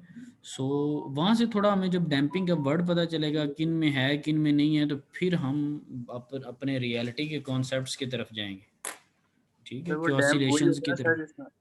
सर जिसमें सिग्नल जो होता है सर उसको वो रिड्यूस होता सर बिल्कुल स्टेडी स्टेट में आया था, वो डैम्प हो जाता है, रिड्यूस अब हो जाते देखें, वाली। अब सिग्नल का रिड्यूस होना या सिग्नल को रिड्यूस करना, ये आप मैकेनिकल में भी कहीं करते होंगे और सर्किट में भी करते होंगे। मैकेनिकली में साफ ज़रा सिग्नल तो नहीं होता, मैकेनिकली में कुछ और चीज़ होगी। इलेक्ट्रिकल में और मैकेनिकल में अब रियलिटी में ऐसी क्या चीज़ें होती हैं जिसमें एम्पलीट्यूड्स रिड्यूस हो रहे होते हैं या जिसमें सिग्नल रिड्यूस हो रहा है, तो इसमें वहाँ हम से सर फिर पता चलेगा कि अच्छा ये हैं कौन से। तो थोड़ा सा मैंने आपको उधर ले गया हूँ वापस जहाँ पे लेके जाना था, तो अब इसको थ्री यहाँ पे फेज ब्रेक वाइंडिंग लगा यूज ले। करते थे सर इस वजह से, नहीं, तो उसमें थ्री दो फेज चीज़ें, वाइंडिंग यूज करते थे सर, नहीं नहीं वायर से नहीं, हम देखें ऑसिलेशन सारे रिमूव करते थे। भैया, दो दो चीज़ें हैं। अब अगले अगले कमेंट्स नहीं होंगे, अगले जो पढ़ेगा ओके उसको इल्म मिलेगा, जो नहीं पढ़ेगा उसको इल्म नहीं मिलेगा, ठीक है। Yes sir. नॉलेज जो है वो इतना सस्ता नहीं है कि उसको बिल्कुल ही हवा में उड़ा दिया जाए, ठीक है। थोड़ा सा मैं आपको बैक एंड पे इसलिए लेके गया हूँ ताकि आपको ये ना लगे कि सर ने मेरा क्वेश्चन स्किप कर दिया। यस सर, उसके हमने सब ऊपर पढ़ा दो, था हाँ थोड़ा सा हाँ डैम्पिंग जी। से रिलेटेड। सो वो हल्का सा बस मैंने आपको बताया कि आपको फील होने लग जाए कि कोई ना कोई रिलेशन है, ठीक है। और फिर आप पढ़ेंगे तो अगला कमेंट तब करूँगा। सो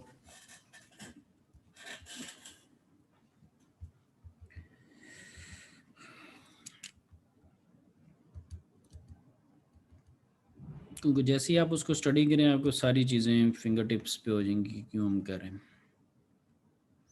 अच्छा, ये जो हमने बातें कर ली है ना कि सिस्टम स्टेबल है या अनस्टेबल है वगैरह वगैरह, ये आपकी यहाँ पे जो है ना वो राउथ हर्बर्ट्स क्राइटेरिया जो है वो इसी लैब के अंदर उसने स्टेबिलिटी को फाइंड आउट करने के लिए लगाया हुआ, जो कि आप चैप्टर नंबर 6 में पढ़ेंगे अपनी कोर्स बुक के अंदर। तो आप उस वे में से भी निकाल सकते हैं कि सिस्टम स्टेबल है या अनस्टेबल है, ठीक है। ये मैं हाईलाइट कर रहा हूँ, नज़र आ रहा है आपको मैनुअल के ऊपर? यस सर, नजर आ रहा है। ठीक है।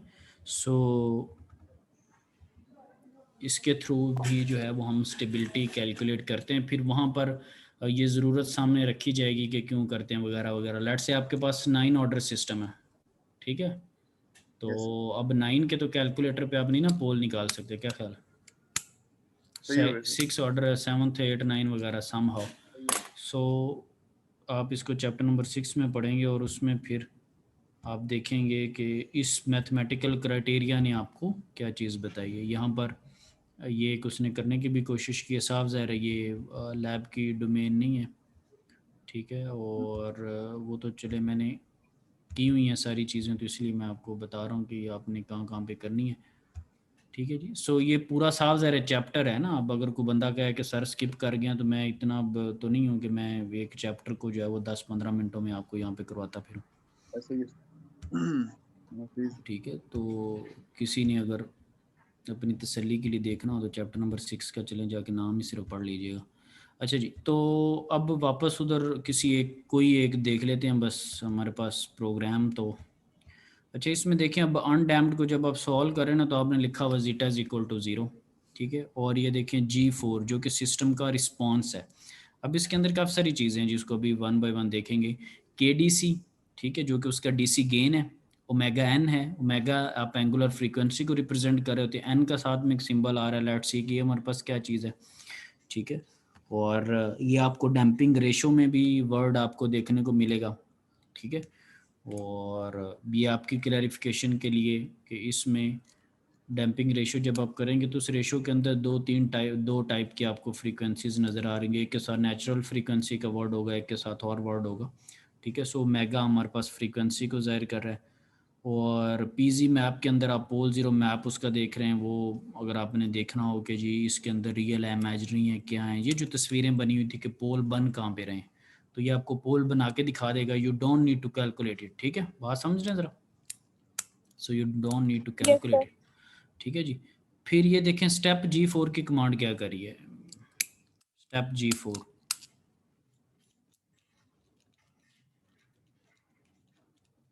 हाँ जी, स्टेप G4 की कमांड क्या करेगी,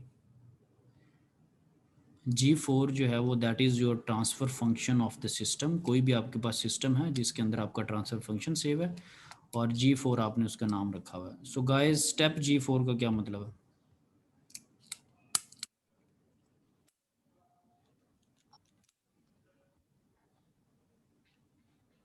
क्या आवाज़ नहीं आप तक पहुंच रही या क्या मामला? और ये सर स्टेप रिस्पांस बता रहे हैं सर, स्टेप रिस्पांस होगा ट्रांसफर G4 का। G4 का स्टेप रिस्पांस होगा, तो G4 को आप इनपुट क्या अप्लाई करेंगे, स्टेप रिस्पांस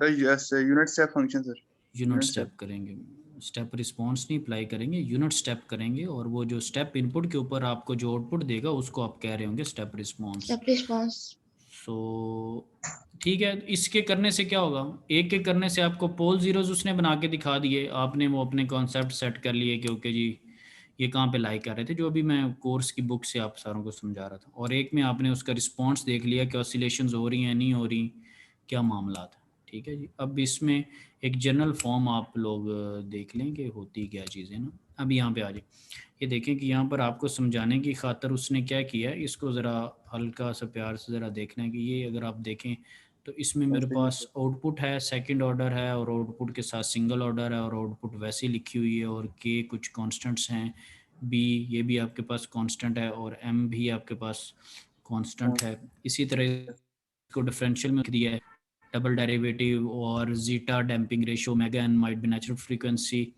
और आउटपुट के ऊपर single derivative again omega n, then Y के D C gain natural frequency. ये अब चीज़ें कहाँ से आ रही प्यारे भाई, ये आपके पास सेकंड ऑर्डर जो डिफरेंशियल इक्वेशन होती है ये उसकी एक जेनेरिक फॉर्म है। जब आप कोई भी सिस्टम को स्टडी करेंगे तो अब आपको आइडिया होगा कि ये क्या है। और उससे मज़े की बात ये है कि ये आपने इलेक्ट्रिकल सिस्टम्स तो पढ़ लिए हैं, आप जाके घर में जाके देखिएगा कि इलेक्ट्रिकल सिस्टम्स के अंदर सेकंड ऑर्डर कब शुरू होते हैं, कैसे क्या कंपोनेंट लगाए जाएं कि उसका ट्रांसफ़र फंक्शन सेकंड ऑर्डर में आने लग जाता है। अब आपने जाके जितने पीछे बैकएंड पे न्यूमेरिकल किए हैं उसमें खुद से जाके देखना है कि सर्किट में क्या करें तो सिंगल ऑर्डर बन जाता है, क्या करें तो डबल ऑर्डर बन जाता है। किस क्योंकि सर्किट में कंपोनेंट तो वही है ना, रजिस्टर, इंडक्टर और कैपेसिटर, ऐसे ही ना, तीन ही लगा रहे हैं ना, और तो कोई चीज़ नहीं यूज़ कर रहे। रहेगी बात वोल्टेज करंट सोर्सेज की, वो तो ठीक है, वो सोर्सेज हैं आप सप्लाई दे रहे हैं, अप्लाई कर रहे हैं, डेसिपेशन हो रही है, लेकिन जो मेजर कंपोनेंट्स हैं बीच में वो रेजिस्टेंस है, इंडक्टेंस है और कैपेसिटेंस है। मैकेनिकल को शुरू कर लिया, मैकेनिकल को पढ़ना थोड़ा, मैकेनिकल पोर्शन को चैप्टर 2 थ्रेड थ्योरी में। यस सर, वो जो फोर्सेस स्प्रिंग फोर्सेस वो स्टार्ट किए है ये अभी हाँ जी, बाकी क्लास किया है। Yes sir, viscous dampening viscous dampening उसकी वो करनी शुरू की। अच्छा, उसमें भी आपने कुछ पढ़ना शुरू कर दिया, स्प्रिंग कांस्टेंट पढ़ लिया, विस्कस डैम्पिंग पढ़ ली, और एक और चीज़ होती है, अच्छा देख डैम्पिंग का वर्ड उसमें भी आपने पढ़ लिया, ठीक है। तो ये खैर सर्च करना है आपने कि फिर डैम्पिंग होती क्या है, क्योंकि ये किसी ने कह दिया कि ये विस्कस डैम्पिंग है, और इसको जाके थोड़ा गो थ्रू कीजिएगा कि होती क्या और क्यों हम मैकेनिकल में इसको मतलब पढ़ रहे हैं और क्या कर रहे हैं, ये चीज़ ना प्रैक्टिकली क्या चीज़ क्या ये, ठीक है। सर आपने G4 का फंक्शन सर वो रिपीट कर दें कि उसके अंदर W क्या है वो प्रोग्राम के अंदर। ठीक है। अब यही है, यहाँ पे सारे आंसर्स हमें मिल जाएंगे। ये मैं ठीक है, आपको क्वेश्चन आ गया मेरे पास। ये देखें लिखा हुआ है GS is equal to 1/ms square plus BS plus K। Yes sir, ये सेकंड ऑर्डर है। ठीक है, और इसी को ही अगर मैं जीटा वीटा और ये सारी फॉर्म्स के अंदर लिखने की कोशिश करूं तो ये मेरे पास इसी के रेप्लिका है कि KDC ओमेगा n का square F square plus 2 zeta omega n। तो ये सारे जो कंपोनेंट्स हैं कि DC का गेन और नेचुरल फ्रीक्वेंसी और again zeta is a damping ratio, omega n could be the natural frequency, again वही ओमेगा n है, और S का आपको पता है कि ये लैप्लास का जो है वो एस डोमेन के अंदर आपके पास लैप्लास ट्रांसफॉर्म के अंदर आपने इसको लिखा हुआ है। ठीक है, सो ये एक वे है कि आप किस तरह से चीज़ों को लेके जा रहे हैं। और एफ ऑफ टी जो लिखा हुआ that could be your force. ठीक है, सो ये वो चीज़ें हैं, और ये जब आप थ्योरी के अंदर पढ़ेंगे तो फिर आपको इन सारे कंपोनेंट्स का इनफरादी तौर पर पता चलेगा। मिसाल के तौर पे आपने इलेक्ट्रिक सर्किट पढ़ा तो टीचर को बताने की ज़रूरत नहीं पड़ी थी वहाँ पर कि ये रजिस्टर है, ये कैपेसिटर है और ये इंडक्टर है, आपने पहले पढ़ लिया हुआ था। ठीक है, फिर इसी तरह जब मैकेनिकल का सर्किट आपके सामने आया तो मैकेनिकल के सर्किट्स के अंदर थोड़ी सी ज़रूरत महसूस हुई होगी बताने की, might be F is equal to KX का आपको आइडिया हो। विस्कस डैम्पिंग पे आप बहुत वीक होंगे, अगर लेट से मैं आपका थ्योरेटिकल वहाँ पे नॉलेज को चेक करूँ डैम्पिंग के ऊपर तो आप बहुत सारे मेरे क्वेश्चंस का जवाब नहीं दे सकते। ठीक है, तो इसका मतलब क्या है कि अभी उस पर गो थ्रू करना बाकी है। फिर एक और तीसरा वेरिएबल आप पढ़ते हैं जिसको आप डबल डेरिवेटिव के साथ लिखते हैं। ठीक है, सो अभी उसमें भी आप कमज़ोर होंगे, माइट भी वो तीसरे कंपोनेंट का आपको नाम भी ना आता मैकेनिकल का। तो ये इवेंचुअली स्टेप बाय स्टेप आप इन चीज़ों को देखेंगे। और ये जो आपके सामने पेज लिखा हुआ है ना G4 इनसे मिल के बना हुआ है। अब देखें यहाँ पे आपको KDC की ज़रूरत है, यहाँ पे देखें स्टूडेंट सारे, हाँ जी, और मियाँ साहब आप भी देखें जरा, KDC की ज़रूरत पड़ेगी आपको जब G4 या कोई भी ट्रांसफ़र फंक्शन लिखना होगा। यस सर, पड़ेगी आई थिंक। ओमेगा n की ज़रूरत पड़ेगी? जी सर। और जीटा की? सर वहाँ यस सर, ऑब्वियस बात है, जीटा की भी पड़ेगी। ठीक है, यूज हुए हैं सर उसके अंदर क्या G4 फंक्शन के अंदर। क्या बात है, क्या बात है। आहिस्ता आहिस्ता बिलाल वाले लहजे में आ रहे हैं बच्चा। ठीक है, नहीं सर, माजरे जाते हैं जिसके सर साथ खाना तो मैं नहीं खा माजर लिया। सर। हाँ जी, नहीं सर, सॉरी सर, एक्सट्रीमली अच्छा सॉरी। अच्छा, इसमें आप देखें कि ये बिल्कुल बात ठीक है, ये सारे कांस्टेंट हमें चाहिए होंगे। ये जो काफ़ी सारा मैंने रेड वर्ड किया हो, इसके नीचे देखिए कुछ लिखा भी आपको नज़र आ रहा होगा, पोल्स आर एट, आगे फार्मूला है, DC gain is equal to something, damping ratio के आगे कुछ फार्मूला है, सेटलिंग टाइम के आगे कुछ फार्मूला है। सही है जी सर, ऐसे ही है। तो ये अगर यस सर। मैथमेटिकली मुझे कैलकुलेशंस वगैरह करनी हो तो ये इनके अकॉर्डिंगली फर्स्ट ऑर्डर के और फार्मूलाज है, सेकंड के और है, मैटलैब में हमें वो करके दिखा देता है। ठीक है, तो काफ़ी सारी चीज़ें, तो यहाँ से हमें ये फील हुआ कि हमने जो भी प्रोग्राम लिखना है उसके अंदर दो चीज़ें होंगी कि हम कांस्टेंट ऐसे पुट करेंगे कि कभी हमारे पास वो ओवर डैम बन जाएगा, कभी अंडर डैम बन जाएगा, कभी क्रिटिकल डैम बन जाएगा। और वो कैसे बनेगा? अगर मेरे पास डिनोमिनेटर के पोल्स आगे पीछे हो जाएं, क्या ख्याल है?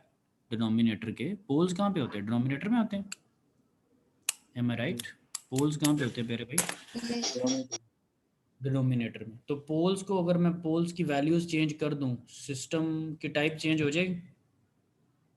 यस सर, पोल्स चेंज हो जाएंगे तो टाइप चेंज हो जाएगी। पोल्स चेंज हो जाएंगे, टाइप चेंज हो जाएगी, किसी में इमेजिनरी है, किसी में रियल हैं, किसी में कॉम्प्लेक्स हैं। समझ रहे बच्चे सारी बात को?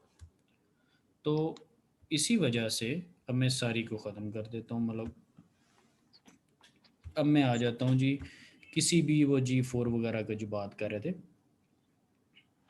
पहले भी। अब देखें यहाँ ये G1 और G4, अब बात समझ लगी है मियाँ साहब? ये देखें KDC की कोई वैल्यू, मैगन की कोई वैल्यू, जीटा की कोई वैल्यू। ठीक है, G1 के अंदर सारे कॉन्स्टेंट्स और उनकी वैल्यू, उनको सॉल्व किया। ये सॉल्व करके आपको कैसे नज़र आएंगे? मैं एक मिसाल दे रहा हूँ। सपोज मैं इसको सॉल्व करता हूँ और लेट्स सी कि मेरे पास ये इस तरह, मैं वैसे ग्राफ कह रहा हूँ। अभी मुझे आपको, जब मैंने बुक खोली हुई थी तो कुछ ऐसा लिखा हुआ था 1/s स्क्वायर प्लस 9g के अंदर ऐसा था, s की वैल्यू +-3 के ऊपर आ रहा था। ठीक है, और किसी में ऐसा भी था, ये मैं खुद से हिसाब ज़रा लिखी जा रहा हूँ, इसमें कमी बेशी हो सकती है। M S square plus 9s +9 ऐसा भी था कुछ, इस तरह का भी कुछ हल्का फुल्का नज़र आ रहा होगा वहाँ पे, क्या ख्याल है? यस सर आ सर रहा था नजर। सो ये किस पे डिपेंड करें ये बच्चे सारे, ये जी की वैल्यू पे डिपेंड करें कि आप उनमें कॉन्स्टेंट्स किस तरह के पुट करते हैं। अब ये वाला जो केस है उसमें एस जो है वो +-3 पे आ जाएगा, इसमें माइट भी कॉम्प्लेक्स पोल्स निकल रहे तो टाइप चेंज नहीं हो रही, तो यहाँ पर आप फ़र्क डालें, ठीक है। इसी तरह नीचे में आपने G2 को कुछ और ले लिया है, तो ये सब में ये चीज़ें हो रही, ठीक है। और रहेगी बात कि इनको बाकी मैथमेटिकली देख रहा हूँ, तो वो मैंने आपको बताया था कि आप साथ में एक एक्सप्रेशन लिखा हुआ था e⁻⁻t की फॉर्म में, सारे ग्राफ्स के साथ साथ चल रहा था, ठीक है। वो भी मैंने आपको दिखाया था कि CT = 1 - समथिंग, वो भी लिखा था expression.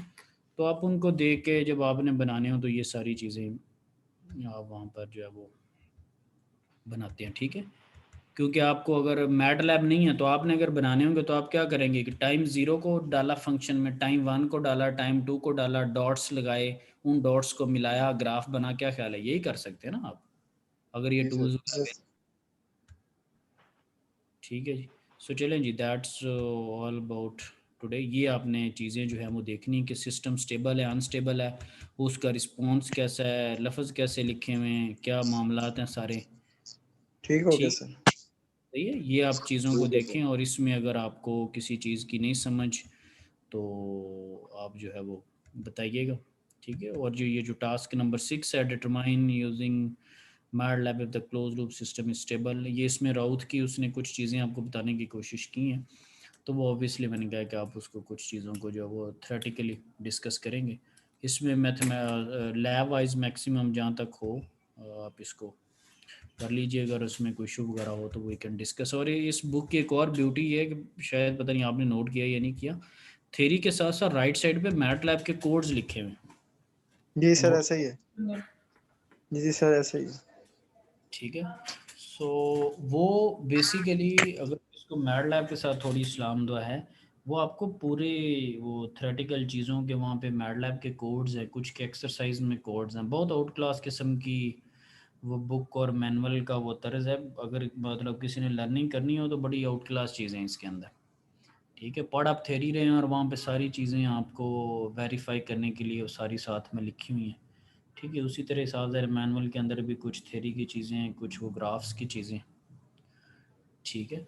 So I hope so कि आपका जो एक्सपोजर है वो काफ़ी ब्रॉड रहेगा इंशाल्लाह, ठीक है। So yes attendance sir. को मैं क्विक वे लगा लेता हूँ और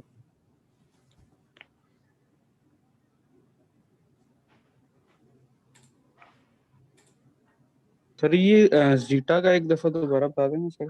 जीटा हमारे पास डैम्पिंग रेशियो है और 2 डैम्पिंग्स होंगे, एक मिनट अटेंडेंस में लगा लूँ उसको, मैंने एक टाइम पे मैनेज करना, मैं इस पे वापस आता हूँ ज़रा, ठीक है। ये मैं एक जस्ट सेकंड, आमना अख्तर प्रेजेंट। मैं आपको क्वेश्चन लेता हूँ आपका, आमना नूरुल हुदा, प्रेजेंट। बिलाल अहमद, प्रेजेंट। फहद अली नहीं है फहद, मरियम सिकंदर, प्रेजेंट। मियाँ जुनेद, यस सर प्रेजेंट। ठीक है जी। और मोहम्मद अरगमान साबिर, यस सर। ठीक है। और उसके बाद ये Asif, yes sir present. Bilal Hasan, yes sir. Bilal, ठीक। और असद मेहदी, नहीं सॉरी मोहम्मद मेहदी रिजवी है मेरे पास, ठीक है। मोहम्मद मेहदी रिजवी नहीं है, चलें जी। नताश, नताश भी यस नहीं सर है, प्रेजेंट। प्रेजेंट, हाँ जी मैं फिट हूँ होके सर। बैठे ना, हाँ जी बादाम खाया करें, ठीक है। Sameer Asif, sir present. ठीक, ठीक है। और किधर बच्चे पहुंच गए, एक मिनट जरा,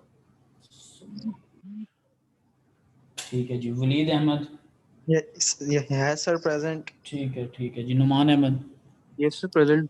ओके जी। शुएब जफ़र, शुएब साहब, शुएब जफ़र सबसे नीचे सबसे पहले बोल नहीं रहा लेकिन मौजूद है यस सर इसमें प्रेजेंट। दो, हाँ ठीक है जी, अच्छी बात है। Umar Yunus, yes sir present. ठीक है शुएब साहब, बड़ी मेहरबानी। उमर यूनस, उमर भी था तो इधर ही गई, उमर यूनुस आवाज़ वूज़ नहीं आ रही मुझे, खैर उसकी खैर नहीं हो। ये इमरान यस सर। ठीक है जी, ओके ओके जी। सो ठीक है जी, डेनिस ने दैट हैज बीन सेव्ड। और अच्छा, डैम्पिंग रेशियो की बात हो रही थी, तो damping ratio basically as the name suggest कि ये एक रेशियो है जिसमें आप दो डैम्पिंग्स को लेंगे। अब डेफिनेट सी बात है, अभी डैम्पिंग का ही नहीं आइडिया, ठीक है। सो वो डैम्पिंग का आइडिया मैं तो अगर देता तो मैं तो विद इन 30 सेकेंड्स आपको बता देता, लेकिन डैम्पिंग का मैं आइडिया देने नहीं लगा। डैम्पिंग पे कुछ चीज़ें मैं आपको एनालाइज करवाना चाहता हूँ कि आप इसको पढ़ें और आपको प्रैक्टिकली पता लगे कि यार कंपोनेंट्स के अंदर कौन सी डैम्पिंग को कर रहा है। सपोज मैं कोई कहता हूँ कि मेरे पास चार्ज अगर मैंने स्टोर करवाना in the form of electrical field, ये मैंने आपको डेफिनेशन बता दी, तो ये करेगा कौन सा कंपोनेंट। अब आप जिनको थोड़ा आइडिया उनको पता है कि कैपेसिटर ये कर लेते हैं, inductor in the form of magnetic field energy store करता है। तो मैं कोई ऐसी डेफिनेशन पुट कर देता हूँ जिसका आपको यही नहीं पता कि रियलिटी में जब काम करना है तो कौन सा कंपोनेंट लगाना है या वहाँ पर उससे क्या मुराद होगा, ठीक है। सो इसीलिए मैंने इस डेफिनेशन को पॉज किया है और इसीलिए आपसे पूछा भी था कि आपने कुछ मैकेनिकल के कंपोनेंट्स पढ़ लिए। तो अब मैं ज़रा वापस समरी करता हूँ।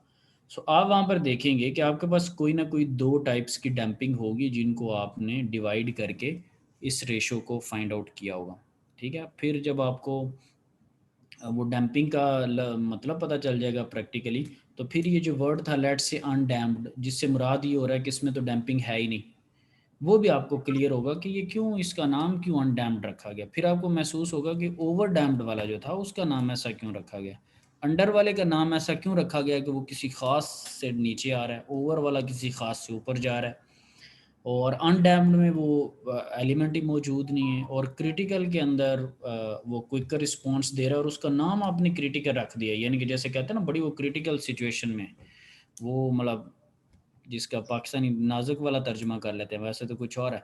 सो ये सारी चीज़ें फिर हमारी फिंगर टिप्स पे आ जाएंगी जो ही आपको डैम्पिंग की डेफिनेशन का आइडिया होगा। सो पर्सनली आई फील कि ये आप लोगों को पढ़ना चाहिए, और आप जब इसमें पढ़ेंगे डेफिनेट सी बात आप नॉलेज गेन करेंगे। जब अब अगली लैब में मेरे साथ लाजमी डिस्कस करना है कि ये हमने पढ़ा, इस पर डैम्पिंग में मैं सारों से पूछूंगा, ठीक है, और वहाँ पर फिर इंशाल्लाह हम सारे कॉन्सेप्ट्स को ज़रा सामने रखेंगे। तो ये आपके चैप्टर नंबर 4 के अंदर सेकंड ऑर्डर सिस्टम के अंदर जीटा जो डैम्पिंग रेशियो है, खैर इसकी डेफिनेशन भी वहाँ पर लिखी हुई है। माइट भी आपको डैम्पिंग का उस तरह से मतलब ना पता चल सके बुक से या जिस तरह मैं आपको कह रहा हूँ। सो जस्ट गूगल इट और इस चीज़ को देखें कि ये क्या है, ठीक है। तो फिर इंशाल्लाह ये रेशो वाली बात भी क्लियर कर दूंगा। और अभी जो मैगैन की बातें चल रही थी, नेचुरल, फिर आप नेचुरल का वर्ड वहाँ पे देखेंगे और कुछ और वर्ड भी देखें, फिर वो सारी चीज़ें इंशाल्लाह बेहतरी की तरफ आएंगी, ठीक है। क्योंकि इस पे सारी एफर्ट मैं ही कर रहा होता हूँ, आप लोग तो फिर उसमें डेफिनेट सी बात है इनपुट नहीं देते, तो मुझे कुछ ना कुछ तो इनपुट दिलवानी है आपसे। क्योंकि अभी भी आपके सामने है कि मुझे सारे कॉन्सेप्ट्स को डिलीवर करने के लिए थ्योरी बुक और बहुत सारी चीज़ों को इन पैरेलल लेके चलना पड़ता है। तो साफ ज़ाहिर है ना, ग्रेड आपका लगना है तो ग्रेड वाला काम भी तो करवाना ना आपसे, ठीक है। सो इसको जी सारों ने डैम्पिंग को स्टडी करना है। आज की लैब में इतने मैंने बताना था। आप पीजी मैप की कमांड लगाएंगे या स्टेप की कमांड लगाएंगे, वो आपको रिस्पांस भी बताएगा, पोल जीरोस भी बताएगा, पिक्चर सामने आएगी, ग्राफ सामने आएगा, आपको ऑसिलेशंस और ये सारी चीज़ें समझ आएंगी। तो ये जितनी मैंने आपको प्रीवियस नॉलेज दी है, आज वाली लैब को रिवाइज़ कर लेना वैसे, और जो प्रीवियस लैब्स हैं 1 2 3 उसको एक अच्छे वे में आपने in the form of viva preparation भी तैयार होके आना है, ताकि मैं आप लोगों से अगर क्वेश्चनिंग करूं तो आपको सारी चीज़ें जो हैं वो फिंगर टिप्स पे हो, ठीक है। और पैरेलल में गूगलिंग शुगलिंग और इस तरह गूगली वूगली नहीं करवानी, क्योंकि मैं बात को लंबा खींचूंगा और आप किसी न किसी बात पे जाके फिर अटक जाएंगे, ठीक है। और ये आपको पता है कि मैं थोड़ा कॉन्सेप्ट को लंबा लेके ऑब्वियसली जा सकता हूँ। जब क्वेश्चन विद इन क्वेश्चन होगा तो उतनी जल्दी ना तो दोस्त बता सकता होता है, ना फ्लैट वाला उतनी जल्दी हेल्प कर रहा होता है, ठीक है। सो ना ही उतनी जल्दी गूगल समझा रहा होता है। तो ये कोई भी नेगेटिव जो टैक्टिक्स और टूल्स और ये बातें पुरानी हो गई हैं, ठीक है। 21 चल रहा है अभी, 2020 से भी एक स्टेप ऊपर हो गया। तो ये कंक्रीट वे में जो है वो आप अच्छे बच्चों की तरह पढ़ा करें इंशाल्लाह, ताकि अच्छे अच्छे नंबर आएँ, अच्छे अच्छे ग्रेड्स आएँ और अच्छा इल्म हासिल करें, ठीक है जी इंशाल्लाह सर। इंशाल्लाह। चलें जी, थैंक यू वेरी मच। अगर किसी को कोई मसला है तो ठीक है, otherwise everyone can leave the meeting. अल्लाह हाफिज़।